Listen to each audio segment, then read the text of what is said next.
Good morning.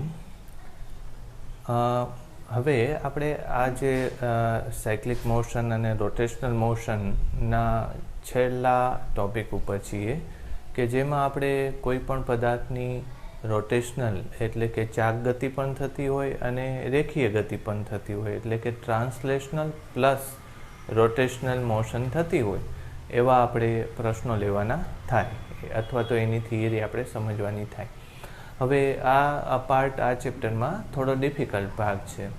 તમે જો 11th આપણે ચોપડી જોઈ હોય તો એમાં ઢાળવાળા અથવા ઢાળ ઉપર જુદા જુદા પદાર્થોની રેખીય ગતિ પણ આપણે લીધેલી અને એની ચાક ગતિ પણ લીધેલી છે. અને ઘણીવાર આપણે એવું કરીએ છીએ કે એમાં રેડિયસ ઓફ જાયરેશન લઈને આપણે આવા સૂત્રો મેળવી લેતા હોઈએ, પણ ઢાળ એક જ એવી વસ્તુ નથી કે જેમાં ચાક ગતિ અને રેખીય ગતિ બે સાથે થતી હોય. એનાથી આપણે થોડા સહેલા કેસ લઈને પણ સમજી શકાય. આપણે આપણી ટેક્સ્ટબુકમાં એવો કોઈ સેપરેટ પાર્ટ નથી બનાવેલો અથવા એનસીઆરટી ટેક્સ્ટબુકમાં સેપરેટ પાર્ટ નથી બનાવેલો, બટ હેલિડેની ચોપડીમાં બહુ સારી રીતે આ ડિસ્કશન કરેલી છે. ઇવન એચ.સી. વર્મામાં પણ બહુ સારી રીતે આની ડિસ્કશન કરેલી છે. એટલે આપણે શરૂઆત એવી રીતે કરવી જોઈએ કે જેથી કરીને તમને એ કોન્સેપ્ટ ક્લિયર થઈ જાય કે રેખીય અને ચાક ગતિ સાથે આવે એ કેવી રીતે એવા પ્રશ્નોને આપણે સોલ્વ કરી શકાય. બરાબર, તો હવે આપણે આવા પ્રશ્નો લેવાની વાત કરશું. એક બીજી વાત કે જ્યારથી આપણે આ ઓનલાઈન લેક્ચર લઈએ છીએ અથવા તો લોકડાઉન પછી જે ઓનલાઈન લેક્ચરની સિરીઝ બનાવેલી છે તો એમાં આપણે આ ચાક ગતિ, રોટેશનલ મોશન, પછી law of conservation of angular momentum, impulse, આવી બધી ચર્ચાઓ કરેલી છે. એટલે મારા ખ્યાલથી એ ડિસ્કશન એટલી બધી મોટી છે કે તમારી નોટબુક આખી મારા ખ્યાલથી જો રેગ્યુલર સ્ટડી કરેલો હોય તો એક નોટબુક અથવા તો આશરે 50 જેવા પેજીસ તો ભરાઈ જવા જોઈએ. તો એવી પણ ઈચ્છા છે કે તમે જો નોટબુક બનાવેલી હોય તો મને નોટબુકના પેજીસનો ફોટોગ્રાફ્સ લઈને વોટ્સએપમાં મોકલશો તો મને ખ્યાલ આવશે કે તમે આખું વર્ક પરફેક્ટ કરેલું છે કે નહીં. તો બને તો નેક્સ્ટ ટાઈમ આપણી જે નોટબુક જે તમે બનાવેલી છે, પોઈન્ટ્સ છે, જે કંઈ પણ દાખલા મેં ગણાવ્યા કે હોમવર્કમાં આપ્યા એ બધાનું તમે એક નોટબુકના ભલે જેટલા ફોટોગ્રાફ્સ થાય એ બધા ફોટોગ્રાફ્સ મને વોટ્સએપમાં કેવી રીતે બને તો મોકલો તો ખ્યાલ આવે કે તમે નોટબુક પરફેક્ટ બનાવેલી છે કે નહીં. બરાબર, ઓકે. તો આજે હું જે કહેવા માગું છું કે એવી વસ્તુ આપણી પાસે હોવી જોઈએ કે જેની અંદર તમને રોટેશનલ મોશન અને ટ્રાન્સલેશનલ મોશન સહેલાઈથી ખબર પડી જાય. એટલે ધારી લો કે એક પૈડું ફરે છે અથવા તો આ પંખો છે, બરાબર. તો પંખાની ગતિ જે થશે, પંખો ધારો કે આવી રીતે ઓમેગા જેટલી કોણીય ઝડપથી પરિભ્રમણ કરે છે, તો પંખાની ગતિ કેવી કહેશો? પ્યોર રોટેશનલ મોશન કહેશો. કેવી કહેશો? Pure rotational, purely rotational motion કહેશું. બરાબર. અને એવી રીતે અમુક વસ્તુ ધારો કે ક્રિકેટનો બોલ તમે આમ ફેંક્યો છે તો આ કેવી ગતિ કહેવાશે? Pure translational.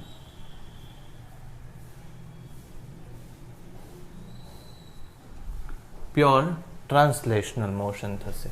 પણ ધારી લો કે એવી જ વસ્તુ આપણે લઈ લઈ. આ શું છે? એક વ્હીલનું પૈડું છે, બરાબર. અને એ વ્હીકલનું પૈડું છે. એ વ્હીકલ વી વેગથી આગળ જાય છે, બરાબર. પણ તમને ખબર છે કે સાથે સાથે એની કોણીય ગતિ પણ થતી હોય છે. એટલે આને શું લખી શકાશે? આ translational, pure translational plus rotational motion.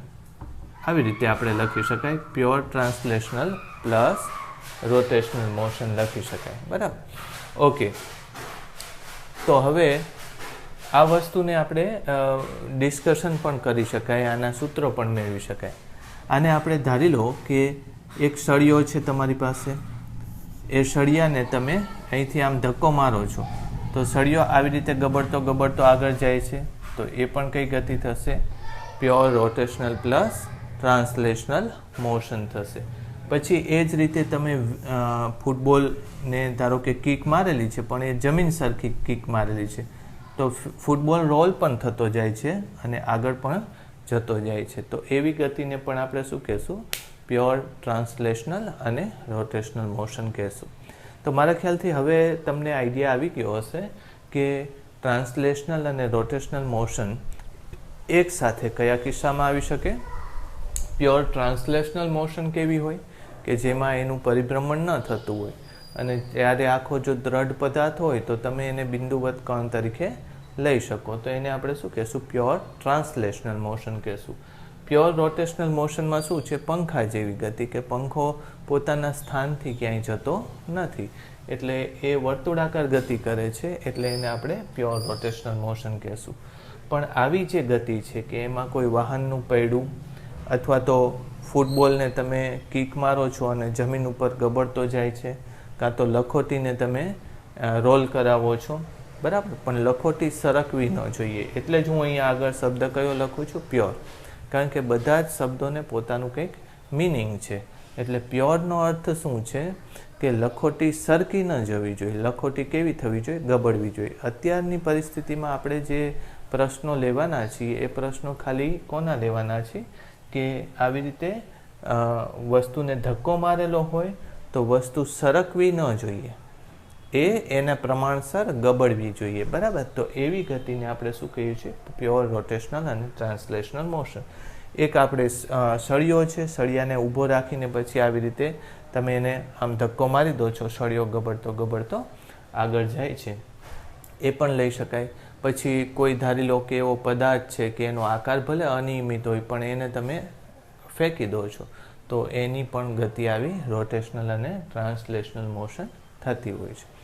तो आवी गतिमां बे वस्तु ध्यानमां राखवी जोईए।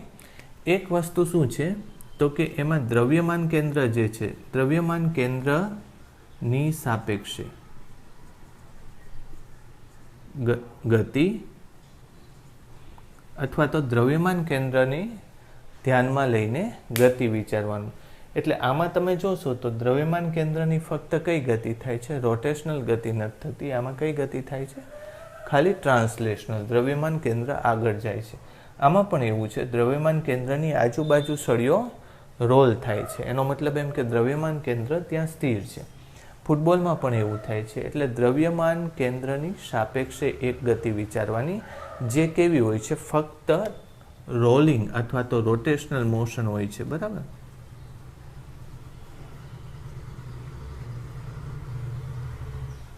जे फक्त रोटेशनल मोशन होय छे बराबर। अने बीजुं आपणे विचारवानुं के तंत्र जे छे तंत्रना द्रव्यमान केंद्र जे बने एनी सापेक्षनी गति विचारवानी अथवा तो एनी सापेक्षे गति ध्यानमां लेवानी। एटले तंत्रना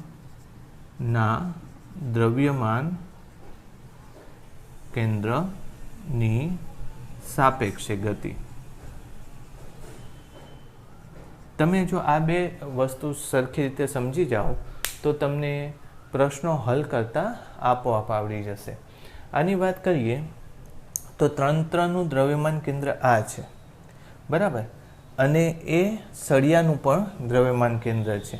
पछी सळियो आम आगळ जतो रहे छे पण तंत्रनुं द्रव्यमान केंद्र क्यां हतुं? त्यां ज हतुं बराबर। एटले ए संजोगोमां आपणे आगळनी चर्चा ध्यानमां लेवी। पण हुं तमने एक बे उदाहरण आपीश तो तमने ए स्पष्ट समज पड़ी जशे के आपणे शेनी वात करवा जई रह्या छीए बराबर। तो अत्यारे आटली वस्तु तमे नोंध करी लो के प्योर रोटेशनल मोशन कोने कहेवाय, प्योर ट्रांसलेशनल मोशन कोने कहेवाय, पछी प्योर रोटेशनल अने ट्रांसलेशनल मोशन कोने कहेवाय। ए आवी गतिनी चर्चा करवा माटे आपणे कई बाबतोनी ध्यानमां राखवी जोईए ए बे मुद्दाओ लखी नाखो तमे बराबर। पछी आपणे एकादुं उदाहरण लईने समजीए आपणे राइट।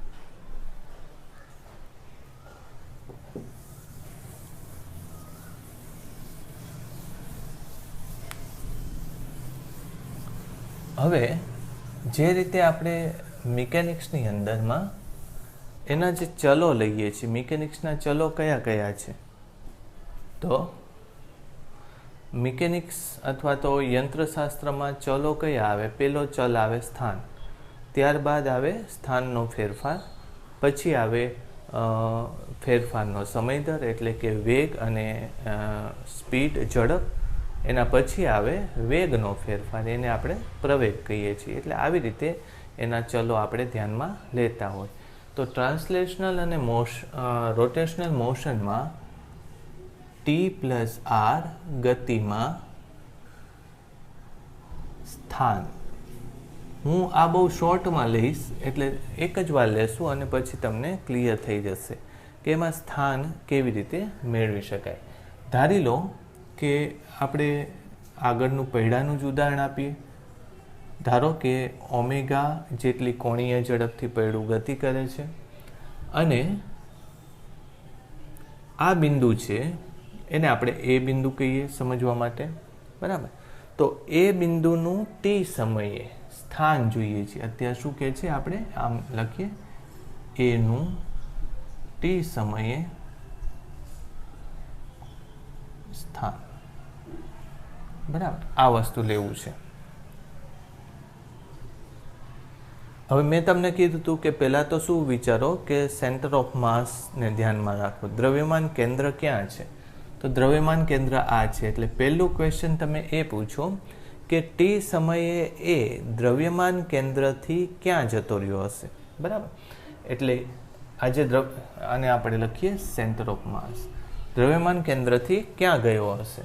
તો તમને ખબર છે કે એ ઓમેગા ઝડપથી રોટેટ થાય છે. એટલે જો હું ખાલી દ્રવ્યમાન કેન્દ્રની વાત કરું તો દ્રવ્યમાન કેન્દ્રની આપણે પહેલો પોઈન્ટ લીધો હતો ને, દ્રવ્યમાન કેન્દ્રની સાપેક્ષે t બરાબર 0 સમયે એ અહીંયા હતો, બરાબર. અને t સમયે એ ધારો કે આમ જતો રહે છે, એ અહીંયા આવતો રહે છે, બરાબર. આ નવી પોઝિશન છે. કયા સમયે છે? આ t બરાબર 0 અને આ t બરાબર t સમયે આ પોઝિશન છે. તો કેટલું એ કોણ બનાવશે? તો આપણને ખબર છે કે ઓમેગા કોણીય ઝડપ હોય તો કેટલો કોણ બનાવશે? ઓમેગા ટી કોણ બનાવશે. એટલે એક તમને આ ખબર પડી ગઈ કે દ્રવ્યમાન કેન્દ્રની સાપેક્ષે એ મૂળ સ્થાન સાથે ઓમેગા ટી કોણ બનાવતી દિશામાં એનું સ્થાન બદલાઈ ગયું હશે. એક આ. પછી બીજું આપણે કોને પૂછશું? તો કે તંત્રના દ્રવ્યમાન કેન્દ્રને પૂછશું કે એ ક્યાં છે, બરાબર. તો તંત્રનું દ્રવ્યમાન કેન્દ્ર આ છે, બરાબર. અને હવે આ જો v વેગથી ગતિ કરતો હોય, બરાબર, જો એનો રેખીય વેગ કેટલો, દ્રવ્યમાન કેન્દ્રનો રેખીય વેગ કેટલો છે? v છે. તો તંત્રના દ્રવ્યમાન કેન્દ્રનો રેખીય વેગ v હોય તો એ દ્રવ્યમાન કેન્દ્ર અમુક સમય પછી ક્યાં પહોંચી ગયું હોય? તો ધારી લો કે એનું સ્થાન પહેલા ઉગમ બિંદુ લઈ લે, એના અત્યારના સ્થાનની સાપેક્ષે એ દ્રવ્યમાન કેન્દ્ર ક્યાં પહોંચી ગયું હશે? તંત્રનું દ્રવ્યમાન કેન્દ્ર ક્યાં પહોંચી ગયું હશે? તો કે તંત્રનું દ્રવ્યમાન કેન્દ્ર કેટલું? v ગુણ્યા t જેટલું આગળ નીકળી ગયું હશે, બરાબર.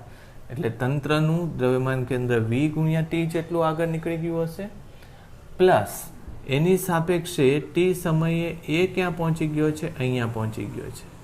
સમજ પડી? એટલે હવે આનું સ્થાન, એટલે આને હું અહીંયા મૂકી દઉં છું, સમજાણો ને? એવી કંઈક વાત છે. આવી કંઈક વાત છે ઓમેગા ટી. એટલે પહેલી વાત તો એ કે આ સ્થાન જમણી બાજુમાં vt જેટલું ખસી જાય છે અને પ્લસ એ જે અહીંયા હતો એ આ બાજુ થોડોક ઉપર આવી જાય છે. તો એ તો તમને ખબર પડી જશે કે આ જો ઓમેગા ટી હોય તો આ ભાગ શું થશે? આટલો ભાગ શું થશે? તો કે એ ભાગ થશે ઓમેગા ટી, સોરી એની ત્રિજ્યા લેવી પડશે ને. આની ત્રિજ્યા કેટલી છે? r. એટલે આ r ત્રિજ્યા છે. તો r cos θ આટલું થાય અને r sin θ આટલું થાય. એટલે આને શું લખશો? r sin θ. θ એટલે ઓમેગા ટી. એટલે એનો x ઘટક શું આવશે? એનો x ઘટક ટી સમયે એક્સ ઘટક કયો આવશે? તો કે VT minus R sine omega T. સમજ પડી? આખું આ વીટી છે, આટલું એમાંથી સબટ્રેક્ટ કરો એટલે VT minus R sine omega T આવે. વાય ઘટક લેવો છે, બરાબર? તો વાય ઘટક આટલો આવ્યો કહેવાય, બરાબર? તો તમને ખબર છે કે આ આખું આર છે, આ કેટલું થાય? આર કોસ ઓમેગા ટી, એટલે R minus R cos omega T એનો વાય ઘટક થશે, R minus R cos omega T. ફરીથી એકવાર જોઈ લો શું કર્યું આપણે. મેં પહેલો પ્રશ્ન શું પૂછ્યો તમને? દ્રવ્યમાન કેન્દ્રની સાપેક્ષે ગતિ વિચારવાની. તો દ્રવ્યમાન કેન્દ્રની સાપેક્ષે એ બિંદુ ઓમેગા ટી કોણે જતો રહ્યો છે?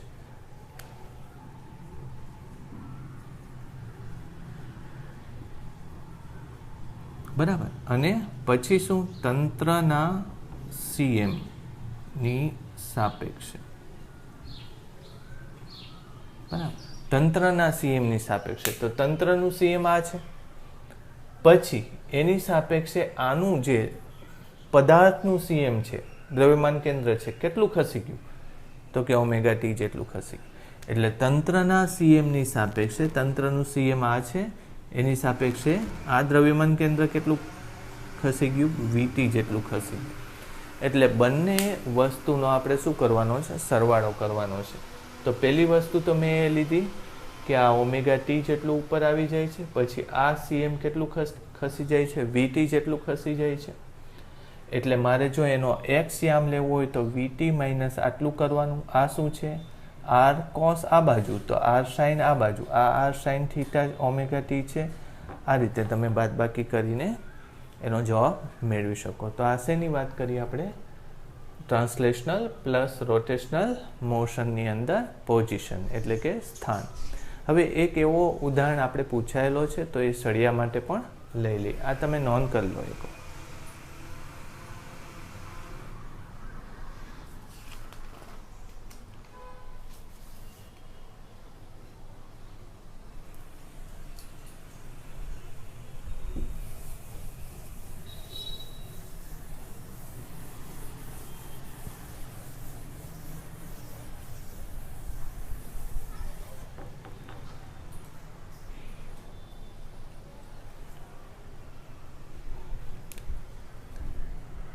એક સળિયો આવી રીતે આપેલો છે, બરાબર?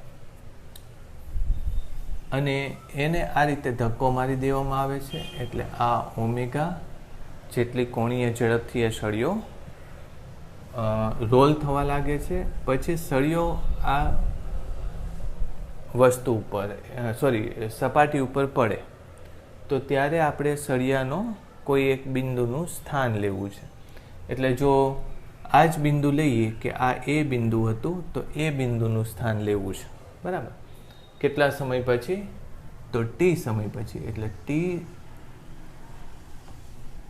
એનું સ્થાન ટી સમયે કેટલું, બરાબર? આવું લેવું છે. તો મેં તમને કીધું એ જ વસ્તુ આપણે અહીંયા પાછી ડિસ્કશનમાં લેવી પડશે. સળિયાની લંબાઈ ધારી લો કે એલ છે. આ ક્વેશ્ચન આવેલો છે, ઓલિમ્પિયાડમાં આવેલો છે.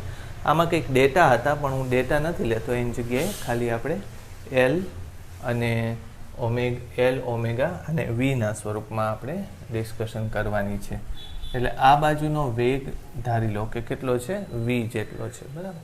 તો મેં તમને પહેલી જ વાત કરી કે દ્રવ્યમાન કેન્દ્રની સાપેક્ષે સળિયો પહેલાં આમ હતો, સળિયો આમ હતો, અને હવે દ્રવ્યમાન કેન્દ્રની સાપેક્ષે સળિયો ઓમેગા ટી જેટલો ફરી ગયો હશે, બરાબર? તો હવે આપણે એનું સ્થાન આ જગ્યાએથી આ જગ્યાએ ગયું છે, બરાબર? એટલે જો તમે, આપણને ખબર છે આગળના અનુભવ ઉપરથી આટલી વસ્તુની જરૂર પડશે, તો આ ભાગ કેટલો છે? તો કે આ L/2 થશે.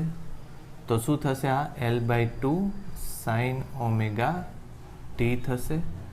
અને સળિયો કેટલો ઉપર આવ્યો હશે, બરાબર?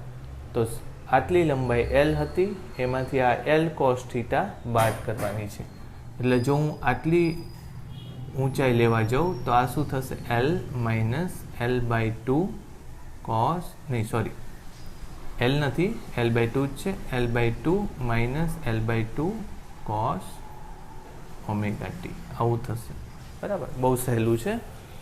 ઓકે, હવે દ્રવ્યમાન કેન્દ્રની સાપેક્ષે વિચારો તો એ સળિયો સ્થાન આ હતું, દ્રવ્યમાન કેન્દ્ર કેટલું ખસી ગયું? તો કે વીટી જેટલું ખસી ગયું. બરાબર, તો આખો એનું પોઝિશન લેવા જાઓ, એનું સ્થાન લેવા જાઓ તો એનું ટી સમયે સ્થાન, તો શું થશે? એમાં એલ જો લેશું તો સળિયો આવી રીતે તમે ટી સમયે વિચારો કે વીટી અંતર આવી ગયું, પછી હોવો જોઈએ આ રીતે, પણ છે આ રીતે, અહીંયા છે. એટલે આનો એક્સ ઘટક કેટલો થશે? તો કે VT minus L by 2 sine omega T, પછી આટલી ઊંચાઈ લેવાની છે તો એ કેટલી થશે? L by 2 minus L by 2 cos omega T. તો આ એનું પોઝિશન અથવા તો સ્થાન આવશે. વાત સમજાણી? એટલે આવી રીતે સ્થાન માટેની કેલ્ક્યુલેશન કરી શકાય. બરાબર, આને નોંધ કરી લો. આ મારા ખ્યાલથી ઓલિમ્પિયાડનો પ્રશ્ન છે.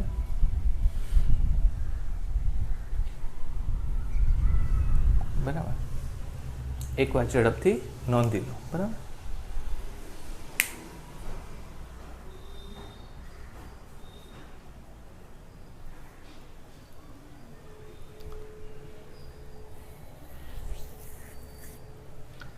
હવે આને જ આપણે થોડો ચેન્જ કરી નાખીએ. આ બિંદુનું બી બિંદુ છે આ, તો એનું સ્થાન ટી સમયે, તો બીનું સ્થાન ટી સમયે તમારે મેળવવાનું છે. આ તમારો હોમવર્ક છે. બરાબર, બીનું સ્થાન ટી સમયે મેળવવાનું છે. તો આવડવું જોઈએ કે આમાં શું ચેન્જ થાય છે. બરાબર, મારે એકચ્યુઅલી તમને બીનું સ્થાન જ દેખાડવાની જરૂર હતી અને એની જગ્યાએ એનું સ્થાન તમને હોમવર્કમાં આપવું પડે. આ તમારે ચેક કરવાનું. બરાબર, ફરીથી આ ઓમેગા ટી હશે તો આ પણ ઓમેગા ટી હશે, એટલે આ આમ ફરશે તો આટલો ભાગ કેટલો થશે? L by 2 sine omega T થશે. એને તમારે એડ કરવો પડશે. બરાબર, એટલે અહીંયા શું થશે? VT plus L by 2 sine omega T થશે. પછી આ હાઇટ કેટલી છે? તો કે ટોટલ હાઇટ છે એલ. બરાબર, હવે એટલે આમ જોવા જઈએ તો આને તમે L by 2 cos omega T આટલો ભાગ થાય, એટલે આ L by 2 plus L by 2 cos omega T, એટલે અહીંયા શું થશે? L by 2 plus L by 2 cos omega T લખો તો જવાબ તમને મળી જશે. ક્લિયર? એટલે આ એક હોમવર્કમાં કરી નાખજો તમે. મેં તમને જવાબ તો કહી દીધો. અત્યારે જવાબમાં શું આવશે? અહીંયા પ્લસ આવશે અને અહીંયા પણ શું આવશે? પ્લસ આવશે. ચેક કરજો તમે. બરાબર, ઓકે.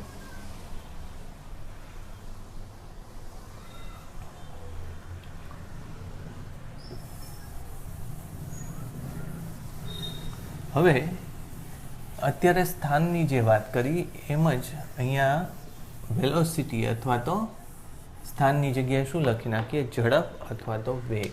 ગતિમાં વેગ અને ઝડપ આવી રીતે આપણે લઈએ. બરાબર, ઓકે. તો એની માટે એક એક્ઝામ્પલ લઈ લઈએ. ધારી લો કે આ એ બિંદુ છે, બી, સી અને ડી લઈએ. ડી, ઈ અને સી લઈએ. સેન્ટર છે એટલે સી લઈએ અને કોઈ એકાદું બિંદુ પી લઈ લો. બરાબર, એટલે હવે આપણે પીનો વેગ લેવો છે. બરાબર, ટી સમયે પીનો વેગ. હવે એની માટે આપણે આ ધારો કે v વેગથી આગળ જાય છે અને પ્લસ ઓમેગા વેગથી આ ફરે છે, બરાબર. v અને ઓમેગાના પણ રિલેશન અહીંયા લઈ શકાય, બરાબર. તો સૌથી પહેલાં તો દ્રવ્યમાન કેન્દ્રની સાપેક્ષે પીનો વેગ જે છે એ તો એને આપણે શું કહેશું કે velocity of P with respect to centre of માસ એવું લખશું. દ્રવ્યમાન કેન્દ્રની સાપેક્ષે પીનો વેગ ઓમેગા ગુણ્યા આરથી મેળવી શકાય, એમાં કંઈ પ્રોબ્લેમ આવતો નથી. એટલે આને જો હું આમ લખું, આ આર છે, ઓમેગા ગુણ્યા આરથી મેળવી શકાય.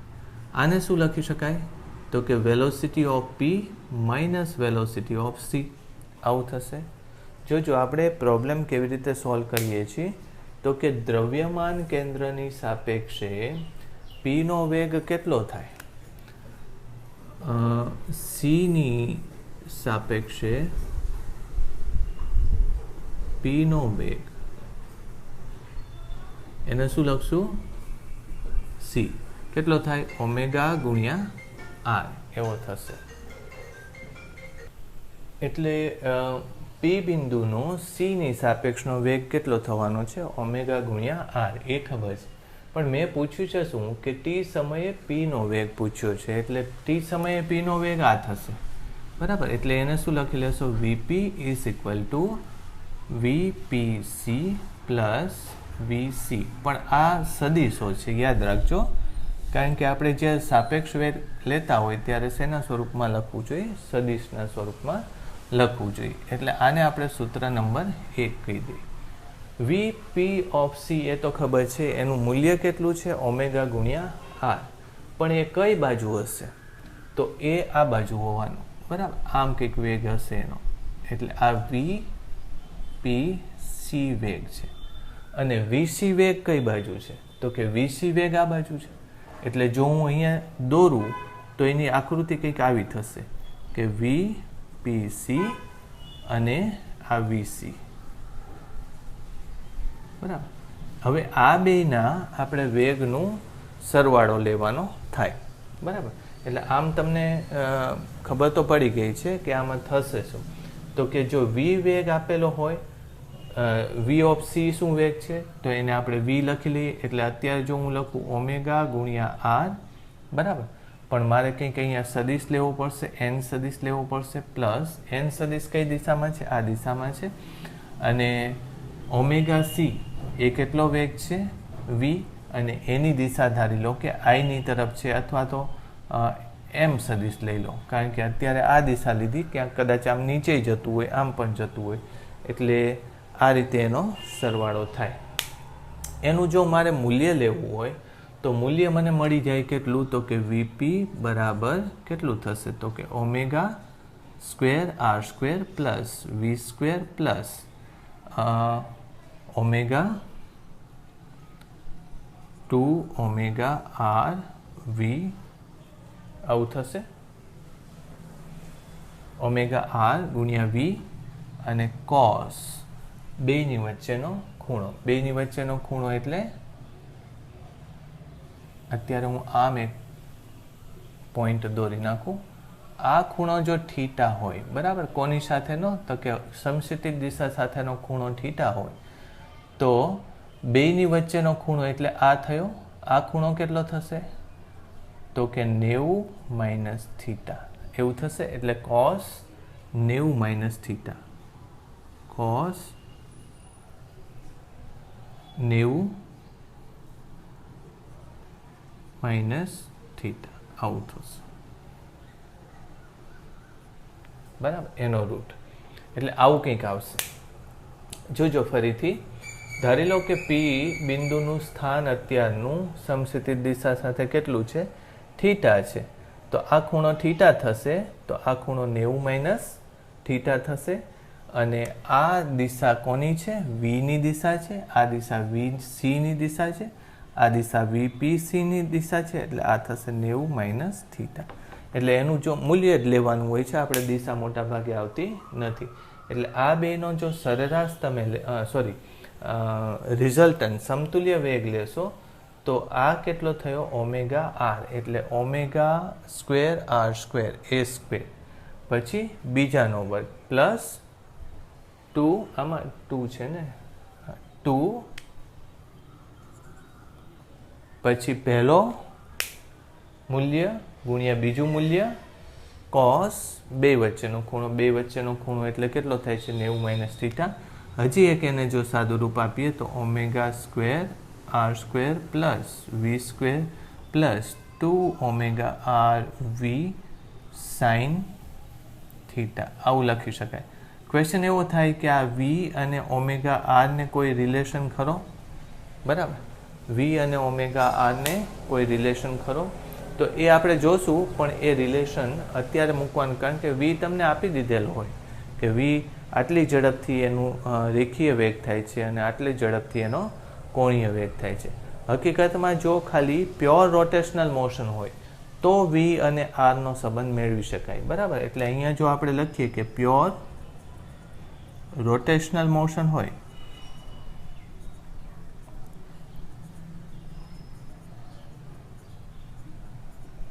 તો પ્યોર રોટેશનલ મોશનની અંદર આગળ જવાનો વેગ અને ઓમેગા બેનો રિલેશન આપણને ખબર છે. કેટલો થવાનો? તો કે V is equal to omega R જ થશે. બરાબર, શું કામ? તમે જો વિચારો કે અહીંયા સરકતું નથી, એટલે આ બાજુનો વેગ કેટલો થવાનો છે? આનો ઓમેગા ગુણ્યા આર. પણ આ બાજુનો કોનો વેગ? તો કે એ પૈડું એને આ બાજુ ઓમેગા ગુણ્યા આરથી એને ધક્કો મારે છે. કોને? જમીનને. પણ જમીન તો આગળ નથી જતી, એટલે પૈડું પોતે આ દિશામાં ઓમેગા ગુણ્યા આરથી આગળ વધશે. જો પ્યોર રોટેશનલ મોશન હોય તો અત્યારે હું શું લખી શકું? વીપી બરાબર બે સદિશો જો સમાન મૂલ્યના હોય અને એમની વચ્ચેનો ખૂણો તમને ખબર હોય થીટા, તો એનું મૂલ્ય કેટલું થાય છે? 2. બેમાંથી એક સદિશનું મૂલ્ય ઓમેગા આર કોસ બે વચ્ચેના ખૂણાનું અડધું. બે વચ્ચેનો ખૂણો કેટલો છે? તો કે 90 માઇનસ થીટા, તો એનું અડધું એટલે કેટલું થાય? 45 માઇનસ થીટા બાય 2. આટલો એવો કંઈક જવાબ આવવો જોઈએ. બરાબર, એટલે આ સીધું છે. બે સદિશો સરખા મૂલ્યના હોય, બેની વચ્ચેનો ખૂણો ધારી લો કે થીટા છે, તો એ અને બી સમાન મૂલ્યના અને બંને વચ્ચે કોણ થીટા હોય તો પરિણામી સદિશનું મૂલ્ય યાદ રાખજો 2a cos થીટા બાય 2 આટલું થાય. આ સીધું મૂકી દેવાનું. જી નીટમાં તો આવી જ તમને ખબર હોવી જોઈએ. એટલે બંને વચ્ચેનું પરિણામી મૂલ્ય આવી રીતે મેળવી શકાય. તો બહુ સરળતાથી તમે જો આ વસ્તુ સમજો કે ટ્રાન્સલેશનલ પ્લસ રોટેશનલ મોશનમાં વેગ અને ઝડપ કેવી રીતે મેળવાય, તો એની માટે મેં પહેલાં વેગ માટેનું સૂત્ર લીધું કે પીનો સીની સાપેક્ષનો વેગ બરાબર પીનો જમીનની સાપેક્ષનો વેગ માઇનસ સીનો જમીનની સાપેક્ષનો વેગ. આપણે પીનો જમીનની સાપેક્ષનો વેગ જોઈએ છીએ, એટલે આવું થાય. પછી દ્રવ્યમાન કેન્દ્રની સાપેક્ષે પીનો રેખીય વેગ કેટલો થાય? તો કે ઓમેગા ગુણ્યા આર જેટલો થાય. સદિશના સ્વરૂપમાં લખો તો ઓમેગા ગુણ્યા આર આ દિશામાં છે અને સી આ દિશામાં છે. આ દિશાને હું એન સદિશની દિશા કહું અને આ દિશાને જો હું એમ સદિશની દિશા કહું તો લખાય આમ. પણ એનું મૂલ્ય જો લખવા જઈએ તો પહેલા સદિશનો વર્ગ વત્તા બીજા સદિશનો વર્ગ વત્તા 2 પહેલો સદિશ ગુણ્યા બીજો સદિશ કોસ બે સદિશ વચ્ચેનો ખૂણો. તો એક સદિશ આમ છે, બીજો સદિશ આમ છે, બે વચ્ચેનો ખૂણો આ ખૂણો જો થીટા હોય તો આ ખૂણો કેટલો થાય છે? 90 માઇનસ થીટા થાય છે. એટલે આને સાઇનમાં લખી શકાય. એટલે મૂળ સૂત્ર આવું થયું. પણ જો આ ખાસ કિસ્સો છે કેસ પ્યોર રોટેશનલ મોશન હોય તો ઓમેગા આર બરાબર વી જેટલું થશે. એટલે આ મૂલ્ય આમાં કન્વર્ટ થઈ જશે. બરાબર, 45 માઇનસ થીટા બાય 2. એટલે એકવાર આ નોંધી લો. આમાં હું દાખલા નથી ગણાવતો, પણ થિયરીના સ્વરૂપમાં આપણે એક એક વસ્તુ આગળ લેતા જઈએ છીએ.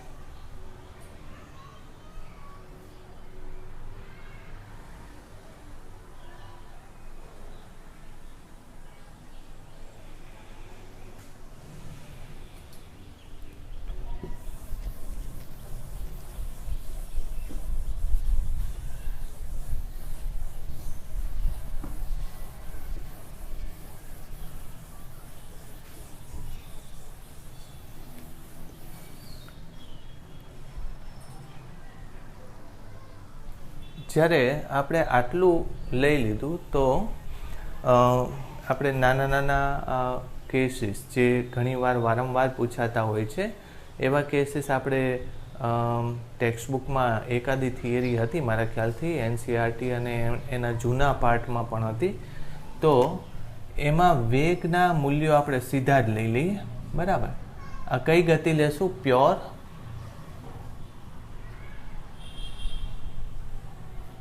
Purely rotational. એટલે આમાં કેવું છે કે સ્લાઇડિંગ ન થવું જોઈએ, pure rotational and translational motion હોવી જોઈએ. એટલે મેં અહીંયા જે લખ્યું હતું ને એક કન્ડિશન આપણે આમાં એડ કરશું, પણ એ પછી લઈએ છીએ. આપણે ધારી લો કે દ્રવ્યમાન કેન્દ્ર, અહીંયા હું લઈ લઉં A, B, D, E અને P નું તો લીધું એટલે P નથી લેવી, કંઈ વાંધો નહીં. ચલો અહીંયા વચ્ચોવચ લઈ લે P, Q, R, S. બરાબર. દ્રવ્યમાન કેન્દ્ર ધારી લો કે V વેગથી આગળ જાય છે. બરાબર. અને સાથે સાથે દ્રવ્યમાન કેન્દ્ર ઓમેગાથી રોટેટ પણ થાય છે. બરાબર. અને અહીંયા પ્યોર રોટેશનલ મોશન એટલે સ્લાઇડિંગ નથી થતું. બરાબર. એટલે વિધાઉટ સ્લાઇડિંગ એવું લખીએ, વિધાઉટ સ્લાઇડિંગ. બરાબર. એવી કંઈક કિસ્સો આમાં છે ધારી લો. તો અમુકનું હું લઈશ અને અમુક તમે હોમવર્કમાં કરી નાખજો. ABDE બધાના વેગ લેવાના છે. A નો વેગ, VB, એવી રીતે તમામ બિંદુના વેગ લેવાના છે. આ જે છે એ બધાના. હવે એનું એક્ઝામ્પલમાં આપણે શું લીધું હતું? તો કે એ બિંદુનો વેગ લેવો હોય તો આપણે આવી રીતે લીધું હતું કે P નો વેગ બરાબર P with respect to centre of mass plus centre of માસ, આવી રીતે લીધું હતું. બરાબર. અને જો બહુ સરળતાથી કહીએ તો સેન્ટર ઓફ માસનો વેગનું મૂલ્ય અને સેન્ટર ઓફ માસના વેગનું મૂલ્ય અને એ જે તે કણના વેગના મૂલ્યનો સદિશ સરવાળો કરવાનો છે. વેગનો સદિશ સરવાળો કરવાનો છે ને પછી એનું મૂલ્ય લેવાનું છે. તો હવે એ બિંદુ માટે હું સીધું જ લખું તો એનો વેગ કેટલો થશે? બરાબર. મારા ખ્યાલથી અંધારું છે, વરસાદ શરૂ થયો છે એટલે અંધારું લાગતું હશે. એવું હશે તો હમણાં લાઇટ કરીએ. તો એમાં શું આવશે? એનો પોતાનો વેગ પણ આ દિશામાં છે અને C નો વેગ આ દિશામાં છે. આ બેનો આપણે સદિશ સરવાળો કરવાનો છે. એટલે કેટલો થશે? બે એક જ દિશામાં છે એટલે એ વેગ કેટલો થશે? 2v થશે. બરાબર. પછી B નો વેગ, તો B નો પોતાનો વેગ આ દિશામાં છે અને દ્રવ્યમાન કેન્દ્રનો વેગ આ દિશામાં છે. આ બે લેવાના છે. એટલે ત્યાં શું કરશો તમે? તમને ખબર છે કે આનો વર્ગ ને આનો વર્ગ જ કરવાનો ને, લંબ હોય તો બે એકબીજાને લંબ છે એટલે પહેલાનો વર્ગ વત્તા બીજાનો વર્ગ અને એનું રૂટ એટલે કેટલું થશે? √2v. આવું થશે. બરાબર. D હવે આવડી જશે તમને. જોવો જોઈએ. D નો વેગ પોતાનો વેગ આ દિશામાં છે અને આનો વેગ આ દિશામાં છે. બંને એકબીજાથી વિરુદ્ધ દિશામાં છે એટલે એનું પરિણામી મૂલ્ય કેટલું થશે? 0. E નો વેગ ઈનો વેગ. બોલો, તો પોતાનો વેગ આ દિશામાં છે અને દ્રવ્યમાન કેન્દ્રનો વેગ આ દિશામાં છે. બે એકબીજાને લંબ છે. એટલે પરિણામી વેગ કેટલો આવે? √2v. સમજ પડી ગઈ? 4 વસ્તુ આવી ગઈ. હવે જો મારે p નો વેગ લેવો હોય એટલે એક્ઝેક્ટ કેટલાના ખૂણે છે? 45ના ખૂણે છે એવું વિચારો. બરાબર. તો 45નો ખૂણો હોય તો આ દિશા આની સાથે કેટલો ખૂણો બનાવે? 45. એટલે આ ને આની વચ્ચેનો ખૂણો કેટલો થાય? 45 છે ને. તો હવે એ કિંમત તમારે મેળવવી પડે. થોડી કોમ્પ્લિકેટેડ થશે પણ હું આમાં લખી દઉં તમને. મેં જો તમને યાદ હોય તો આવું લખ્યું હતું, વીપી બરાબર શું લખ્યું હતું? 2. બેમાંથી એકનું મૂલ્ય, એકનું મૂલ્ય એટલે વી જ છે ને. બરાબર, બેમાંથી એકનું મૂલ્ય.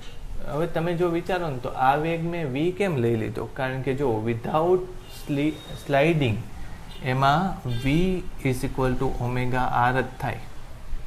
જો એ લસરી ન જતું હોય તો V is equal to omega R જ થાય. એટલે આ બધાના વેગ મેં વી જ લીધા, બધાના. બરાબર, અહીંયા આવું થશે.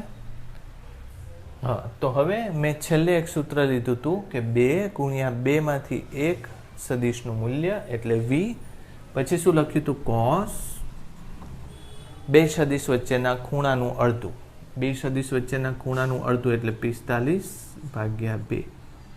આવું થાય, 2 સદિશ વચ્ચેના ખૂણાનું અડધું. એટલે આવી રીતે કેલ્ક્યુલેશન થાય. જો કદાચ તમારે આને વધારે ડિટેલમાં લેવું હોય તો આને શું લખી શકાય છે? આમ લખીએ છીએ ને, cos θ/2 is equal to cos square θ/2 is equal to 1 + cos 2θ/2 થાય. એટલે જો આમ લખીએ તો આ રીતે થશે. બરાબર. તો આનો મૂલ્ય શું આવશે? 2v. કોસની જગ્યાએ 1 પ્લસ આની જગ્યાએ શું લખી શકાય? 1 + cos 2θ એટલે 45. cos 45 એટલે 1/√2/2 એનો રૂટ એટલે 2v √2 + 1 2√2 એનું રૂટ. બરાબર, આવું કંઈક થાય. એટલે બસ આવી જ રીતે રાખી શકાય. ઓલરાઈટ, તો હવે તમે કયા કયા લેવાના રે? Q, R, S એ બધામાં આટલું જ આવશે મૂલ્ય. મેં બધું જ આમ તો તમને લખી દીધું. હવે દિશા લેવાની થાય. બરાબર, તો દિશા માટે તમે જોજો કેવી રીતે એની દિશા લઈ શકાય. બરાબર, દિશા માટે મેં તમને આવું તમે કદાચ જાણતા હોય, A ઇઝ ઇક્વલ ટુ ધારો કે AXI પ્લસ AYJ આવું હોય તો દિશા એની કેવી રીતે લો છો? tan θ બરાબર AY/AX આવી રીતે લો છો. આ કોની સાપેક્ષે ખૂણો આવ્યો? તો કે θ આઈની દિશા સાથેનો કોણ. બરાબર, આઈની દિશા સાથેનો કોણ. જો આ ધન હોય તો થીટા કઈ બાજુ હશે? કાં તો આમ ઉપર પહેલા ચરણમાં હશે અને કાં તો -i દિશા સાથે નીચે તરફનો ખૂણો હશે. એટલે આવું પૂછાતું નથી એટલે આખું હું ડિટેલમાં કહેતો નથી. પણ હવે અહીંયા લેવું હોય તમારે તો શું લેશો? બોલો, અહીંયા લેવું હોય તો દિશા કેવી રીતે લેશો?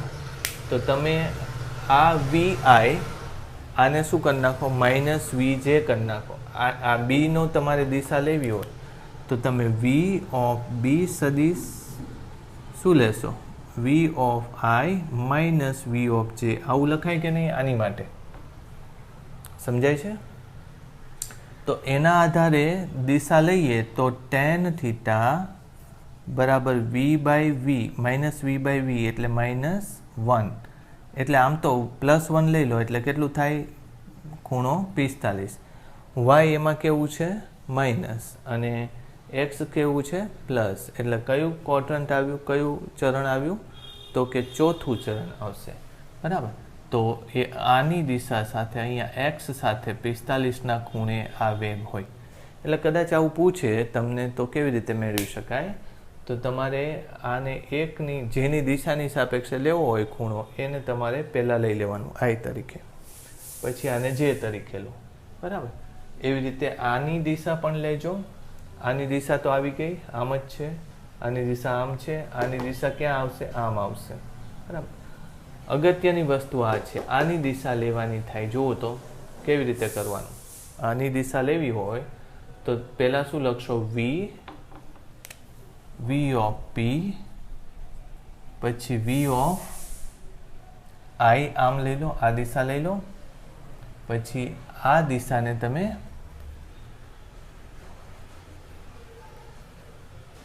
એની લંબ દિશા સાથે લેવું પડે. એટલે આ જે V છે ને, આ V છે, તો V ને લંબ દિશાનો ઘટક કયો થશે? તો કે V cos 45. એટલે અહીં શું લખશો? V cos 45 જે કઈ બાજુ છે? તો કે માઇનસ બાજુ. tan થીટા બરાબર V નીકળી ગયા, 1/, cos 45 એટલે 1/√2. એટલે આવું થશે. તો થીટા કેટલો થશે? tan ઇન્વર્સ √2 આવું થશે. વાત સમજાણી કે નહીં? આની માટે જો દિશા લેવી હોય તો આ દિશા VI છે, પછી આ નહીં લેવાનું, એનો આ બાજુનો ઘટક લેવો પડે ને. લંબ I અને J ક્યારે લખી શકાય? તમે એકબીજાને લંબ હોય તો. એટલે આનો આ બાજુનો ઘટક લઈ લો, V cos 45, એને J કરી નાખો. સમજ પડી? હવે તમે શું લખો છો? તો કે y ભાગ્યા x એટલે 1/cos 45 એટલે √2 થઈ જશે. તો tan થીટા બરાબર √2, તો થીટા બરાબર tan ઇન્વર્સ √2 ની દિશાવાળા પ્રશ્નો મોટા ભાગે આવતા નથી, પણ છતાંય આપણે સદીશો શીખેલા છીએ એટલે આમાં મારા ખ્યાલથી કંઈ પ્રોબ્લેમ આવવો જોઈએ નહીં. એટલે આ રહીને એ દાખલો નથી, પણ આ સ્ટાન્ડર્ડ પાકું યાદ જ રાખવાનું કે કોઈ પૈડું ફરતું હોય તો એના ઉપરના પોઈન્ટની ઝડપ કેટલી થાય? 2v થાય. નીચેના પોઈન્ટની ઝડપ જે જમીનને સંપર્કમાં હોય એ કેટલી થાય? તો કે 0 થાય. આ બાજુની કેટલી થાય? √2v થાય. આ બાજુ કેટલી થાય? √2v થાય. આવી રીતે તમને આવડવું જોઈએ. મારા ખ્યાલથી આ કોઈ બુકમાં કાં તો જૂની ટેક્સ્ટ બુકમાં હતું અને કાં તો નવી NCERTમાં છે, બહુ એક્ઝેક્ટ યાદ નથી, પણ આ આવડવું જોઈએ, બરાબર. તો આ તમે મુદ્દાસર એક એક વસ્તુ તમારા શબ્દોમાં લખી નાખો, એન્ટ્રી કરી નાખો, બરાબર. સારું.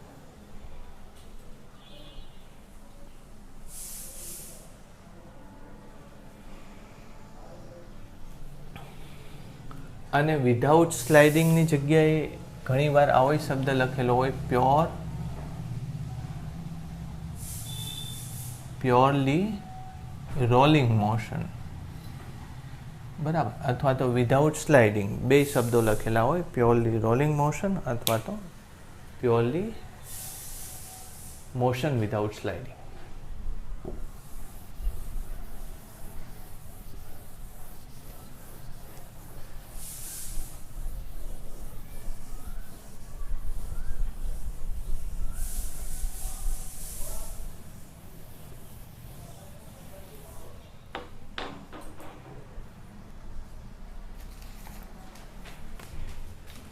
એક ક્વેશ્ચન અત્યારે લઈ લઈએ આપણે, આની સાથે ડેટા સાથે લઈ લઈએ કે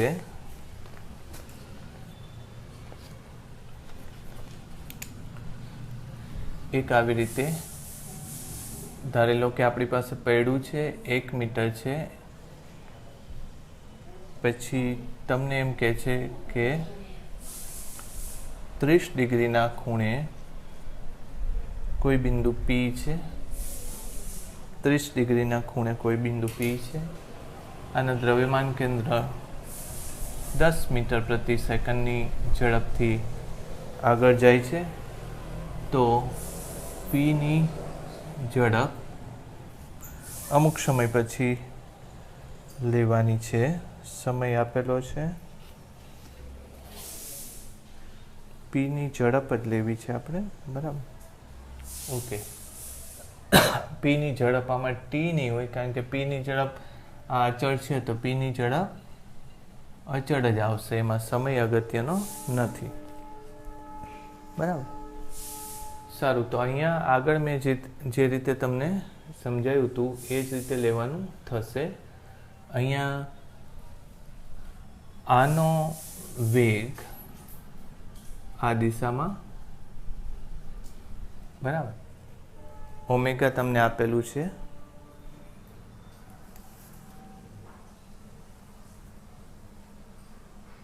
5 રેડિયન પર second. Omega is equal two 5 radian પર સેકન્ડ આવું આપેલું છે, બરાબર. એટલે સૌથી પહેલાં તો દ્રવ્યમાન કેન્દ્ર, સૌથી પહેલાં તો ઓમેગાની સાપેક્ષે આનો વેગ લેવાનો અને આનો રેખીય વેગ લેવાનો. તો પીનો વેગ બરાબર શું લખશો તમે? એક તો પોતાનો જ વેગ એટલે કે વીપીસી પ્લસ વીપી આવું લેવાનું, બરાબર. તો પહેલાં વીપીસી લઈ લઉં હું, વીપીસી. તો એ કેટલો એનો વેગ થશે સીની સાપેક્ષે? તો કે ઓમેગા ગુણ્યા આર, ઓમેગા ગુણ્યા આર. ઓમેગા કેટલો છે? 5 ગુણ્યા આર એટલે 1, એટલે 5 મીટર પર સેકન્ડ આટલો થયો. પછી વીપી તો સોરી વીસી છે. આ વીસી તો તમને ખબર છે વીસી કેટલો છે? 10 મીટર પર સેકન્ડ, બરાબર. હવે આપણે પીનો, તો એમાં મેં તમને કીધું હતું કે વીપીસીનો સ્ક્વેર પ્લસ વીસીનો square plus 2 VPC VC cos બેની વચ્ચેનો ખૂણો અત્યારે લઈ લઈ એનું સ્ક્વેર રૂટ. હવે બેની વચ્ચેનો ખૂણો લેવાનો થાય. અત્યારે એક આ બાજુ છે અને એક આ બાજુ છે, બરાબર. તો બેની વચ્ચેનો ખૂણો કેટલો થાય? તો કે આ તો છે 90 અને આ કેટલું થશે? 60. એટલે બેની વચ્ચેનો ખૂણો કેટલો થશે? થીટા 90 પ્લસ 60, બરાબર. હવે આમાં કિંમત અને એ પણ લઈ લઈએ cos theta, cos 90 plus 60 is equal two minus sign 60 is equal two minus √3/2, બરાબર.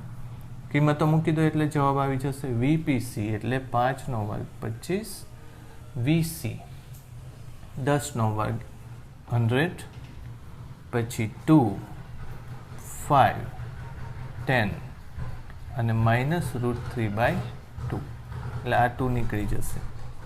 કેટલું થશે? 125 માઇનસ જોજે આ 50 માઇનસ √3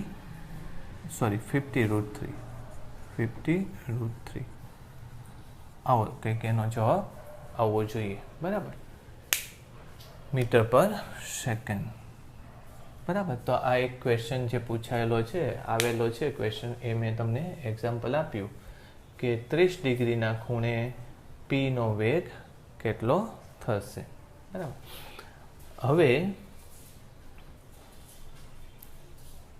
હું અહીંયા ધારી લો કે સમય આપી દઉં. ધારો કે અત્યારે t બરાબર 0 થી t બરાબર 10 સેકન્ડ પછી,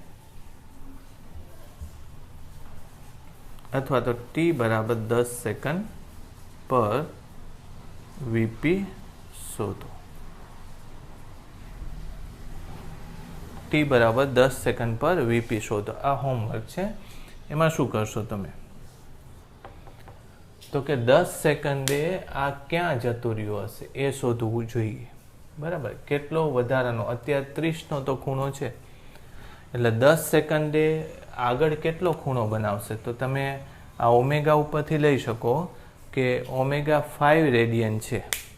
એનો મતલબ શું છે કે એક સેકન્ડમાં 5 રેડિયન જેટલો ઓમેગા ખૂણો બનાવી નાખે છે. તો આપણે 10 સેકન્ડ મેં તમને આપેલું છે, તો કેટલો વધારાનો ખૂણો બનશે 10 સેકન્ડમાં? કેટલો વધારાનો? તો થીટા ડેશ બરાબર 50 રેડિયન વધારાનું ખૂણો બનશે. એટલે 30 તો હતો જ ડિગ્રી. હવે બીજો ખૂણો કેટલો બનાવવાનો છે? અહીંયા ધારી લો કે આ કેટલો છે? 50 રેડિયન. 50 રેડિયનનો ખૂણો બનાવવાનો છે, બરાબર. તો એને કેવી રીતે લખશો? 50 રેડિયનને પાછું પાઈમાં કાં તો કન્વર્ટ કરી નાખો. રેડિયન જ છે પણ આને શું લખી નાખવાનું? π/6. એટલે 50 + π/6 એટલો ખૂણો આવે આ, બરાબર. અને પછી અહીંયા તમારે કેટલું લખવાનું? 90 + 50 + π/6. સમજો વાત આપણે શું કરીએ છીએ. મેં ક્વેશ્ચન થોડોક બદલી નાખ્યો. t = 10 સેકન્ડ પર વીપી શોધો. આ સ્થિતિ હતી એટલે 10 સેકન્ડ પછી પી અહીંયા નથી રહેવાનો. પી ક્યાં જતો રહેશે? આમ ઉપર. કેટલો ઉપર જતો રહેશે? તો અત્યારે ખબર છે કે ઓમેગા = 5 રેડિયન પર સેકન્ડ છે, તો 1 સેકન્ડમાં 5 રેડિયન જેટલો ઉપર જતો રહેશે આ સ્થાનથી આમ. તો 10 સેકન્ડમાં 50 રેડિયન જેટલો આગળ જતો રહેશે. તો એ આ 30માં એ 50 રેડિયન ઉમેરી દેવાની, એ આખો ખૂણો કરવાનો. એ ખૂણો તમારે 90 + એ ખૂણો કરો ત્યારે થીટા પૂરું થાય. સમજ પડી? આવી રીતે તમારે ગણતરી કરવી પડે, બરાબર. તો એ તમારું હોમવર્ક છે. એ થોડું આ પૂછાયેલું નથી પણ મેં તમને પ્રેક્ટિસ માટે આપેલું, તો આ તમે કરી નાખજો, બરાબર.